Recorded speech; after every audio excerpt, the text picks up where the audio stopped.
सत Sri Akal, hello everyone, welcome back to my vlog. सुबह के बज गए हैं 7 और यहाँ थोड़ा सा मैं बाहर आई थी अपने प्लांट्स को देखने के लिए।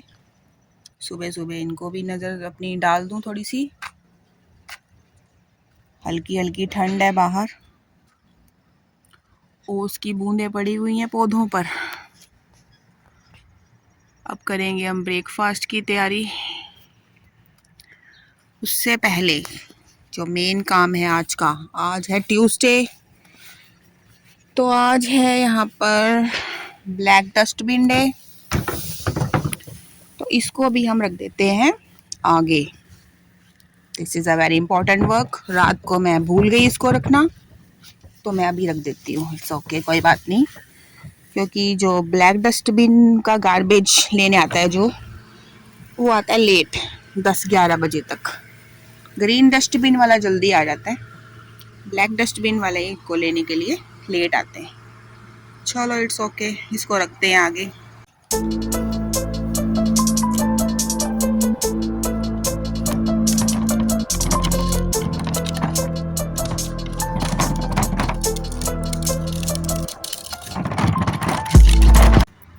रख दिया है मैंने ब्लैक डस्टबिन को आगे। बाकी सब ने रात को ही रख दिया था। चलो इट्स ओके, कोई बात नहीं।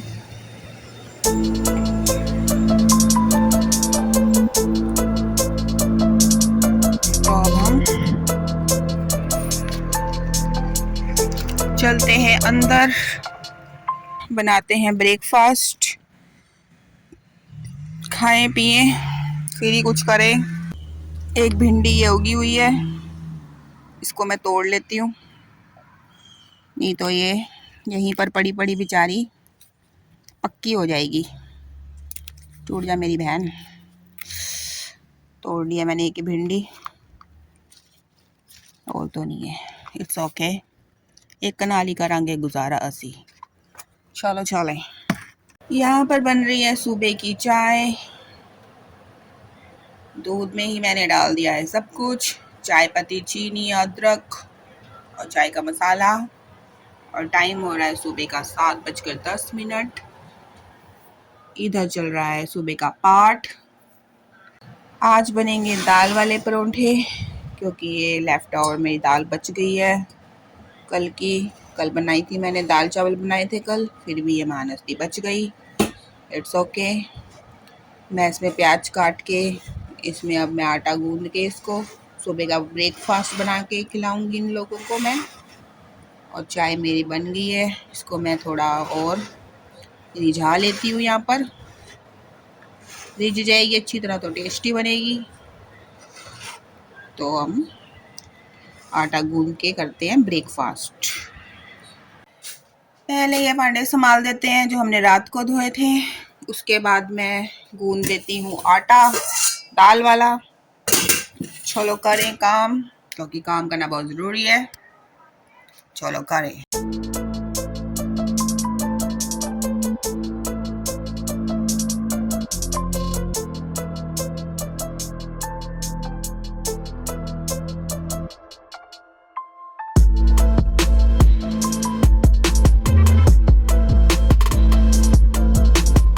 दाल में मैंने आधा प्याज काट के डाल दिया है, और डाल दिया काला नमक और कस्तूरी मेथी और थोड़ी सी जवैन। अब मैं इसमें आटा डाल के इसका आटा गूंद लेती हूँ, क्योंकि ब्रेकफास्ट टाइम हो गया। ब्रेकफास्ट बनाएं फटाफट।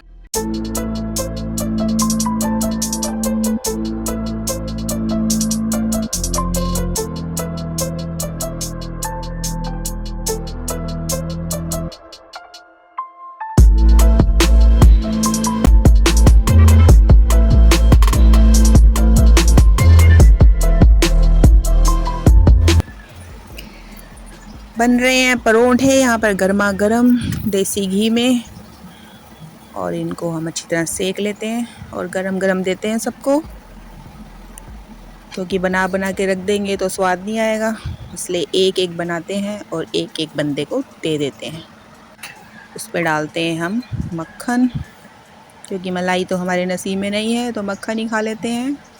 तो सुबह के टाइम तो हम चाय पियेंगे, तो दें इन लोगों को गरम गरम परोठे दाल वाले। आज गार्बेज वाला भी आ ही गया है 10 बजे तक। ये भी बहुत इम्पोर्टेंट काम है। पर वीक हर हफ्ते 2 बार डस्टबिन को तो बाहर रखना ही पड़ता है। नहीं रखेंगे तो हमारे डस्टबिन भर जाएगा। तो इसलिए ये काम बहुत ज़रूरी है। जितना ज़रूरी डस्टबिन को आगे रखना है उतना ही डस्टबिन को वापस उसकी जगह पर लेकर आना भी है। ये काम जितना जल्दी हो जाए उतना जल्दी अच्छा है। इनको भी मैं तोड़ने आई हूँ आज, क्योंकि ये बहुत लाल हो गए हैं। लाल क्या, काले ही हो गए हैं गुच्छे गुच्छे इनके। तो इनको हम तोड़ लें आज और खा लें काला नमक डाल के। काफ़ी काले हो गए, अब तो सारे ही काले हो गए।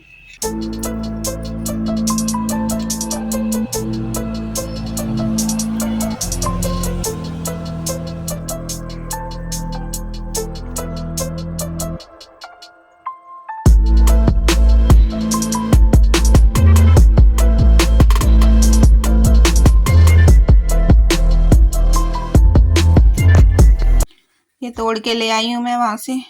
इनका जो टेस्ट है वो बिल्कुल जामुन के जैसा है, जैसे हम जामुन खाते थे उस तरीके का टेस्ट है इनका। तो अब इनको मैं वॉश कर लूँगी। उसके बाद हम इस पे काला नमक डालेंगे, छिड़केंगे और खा लेंगे इसको। ये ब्रेकफास्ट हो चुका है हमारा और यहाँ चल रहे हैं हमारे पांडों की क्लीनिंग। ये काम भी बहुत इम्पोर्टेंट है। किचन जितनी जल्दी क्लीन हो जाए तो बाकी काम भी हो जाएगा। तो सबसे पहले किचन को क्लीन कर लेना चाहिए, उसके बाद हम दूसरे काम कर सकते हैं बहुत आसानी से। सुबह के 11 बज चुके हैं। थैंक फॉर गॉड आज मेरा जल्दी कंप्लीट हो गया ब्रेकफास्ट का काम। और ये वाइट ड्रॉ है इसलिए मुझे डेली इन पे एक बार कपड़ा मारना ही पड़ता है, नहीं तो ये बहुत ज़्यादा गंदे हो जाएंगे और मुझे ही परेशानी होएगी। आज बन रहे हैं लंच में आलू बैंगन। भरवा बैंगन बना रही हूँ मैं। मसाला मैंने इनमें डाल दिया, ये फ्राई हो रहे हैं। आलू कट करके मैंने इनको वॉश कर लिया है और यहाँ लंबे लंबे प्याज काट लिए हैं और ये बैंगन हो रहे हैं फ्राई हो जाते हैं तो हम इनमें आलू डालते हैं। पहले बैंगन हमारे फ्राई हो चुके हैं, अब इनमें डाल देते हैं हम तेल में आलू और इसको क्रिस्पी होने तक पकाएंगे हम लोग। इसमें डाल देते हैं मसाला, गरम मसाला, नमक, हल्दी, आमचूर पाउडर, मीट मसाला, सब कुछ डालो, सारे मसाले डालो और इसको क्रिस्पी आलूओं को बना लो। अब इन्हें हम पकने देंगे 2-4 मिनट और, ताकि अच्छे बन जाए ये क्रिस्पी। आलू हमारे क्रिस्पी हो चुके हैं। इनमें डाल देते हैं हम प्याज और इनको भी पका लेते हैं हम 5 मिनट तक, आलू और प्याज दोनों को इकट्ठों। उसके बाद हम इसमें डाल देंगे फ्राई किए हुए बैंगन। अब ये भी हो चुके हैं। अब इनमें डाल देते हैं हम बैंगन अपने जो हमने फ्राई करे थे मसाला डाल के। तो इसको 5 मिनट ऑलमोस्ट और लगेंगे बस, और हमारी आलू और बैंगन की सब्ज़ी तैयार हो जाएगी। और यहाँ मैंने बनाया है बूंदी का रायता। इसमें बस मैंने काला नमक डाला है सिंपल, क्योंकि बैंगन बनाए हैं मैंने मसालेदार। तवा मैंने रख दिया है यहाँ पर, आटा भी मैंने गूंद लिया है और यहाँ चल रही है रोटियाँ बनाने की तैयारी, क्योंकि 3:30 हो चुके हैं दोपहर के। और हमारी सब्जी भी परफेक्ट धुआंधार टेस्टी मसालेदार तैयार है लंच में खाने के लिए। तो हम करते हैं लंच। शाम का टाइम है और टाइम हो रहा है इस वक्त 6 बज रहे हैं। मैं आई थी बाहर कपड़े उतारने के लिए, लेकिन बाहर इतनी अच्छी ठंडी ठंडी हवा चल रही थी तो मैं बाहर खड़े होकर ही कपड़े जोड़ने लग गई। मैंने कहा क्या अंदर जाके बैठ के कपड़े जोड़ना है, बाहर ही खड़े होकर अच्छा लग रहा था हवा खाते खाते कपड़ों को जोड़ना। तो मैंने बाहर खड़े खड़े ही कपड़े जोड़ लिए। थोड़ा टाइम ऐसे भी स्पेंड कर लेना चाहिए, हवा खाते खाते हमारा काम भी हो जाएगा और हम हवा भी खा लेंगे। तो सारे कपड़े मैं यहाँ पे कर रही हूँ, तय लगा रही हूँ सेपरेट सेपरेट करके सबको। और ये मैंने कर दिया स्टैंड बंद, इसको रख देते हैं अपनी जगह पर और कपड़ों को भी ले जाते हैं अंदर। चलो भाई, ये भी ले गए कपड़े अंदर, हो गया काम। Beautiful evening time start now. सूरज अभी भी पेड़ों के पीछे छुपा हुआ है, अभी वो डूबने के लिए तैयार नहीं है, वो डूबेगा 9 साढ़े 9 बजे तक। और हम अभी यहाँ बैठ के शाम की चाय इंजॉय करेंगे। मैं बनाती हूँ अपने लिए चाय और बाहर बैठ के पीती हूँ। बाहर ना ठंडी ठंडी हवा चल रही है। शाम के 7:11 हो चुके हैं और मैंने अपनी चाय बना ली है, क्योंकि मुझे थोड़ी थोड़ी लग रही थी भूख, तो मैंने कहा अपने लिए चाय बनाती हूँ, साथ में कुछ खाती हूँ और बाहर बैठ के उसको इंजॉय करती हूँ, क्योंकि बाहर ठंडी ठंडी हवा चल रही है। तो मैं अब अपनी चाय लेकर जाऊँगी बाहर। कपड़े जो धोए थे मैंने उनको जोड़ लिया और उनको मैंने उनकी जगह पे पहुँचा दिया। अगर आपको मेरी वीडियो थोड़ी सी भी पसंद आती है तो प्लीज़ उसको लाइक और सब्सक्राइब किए बिना मत जाना। ओके, अब मैं मिलूँगी आपको अपने नेक्स्ट व्लॉग में। Bye bye, tata and good evening.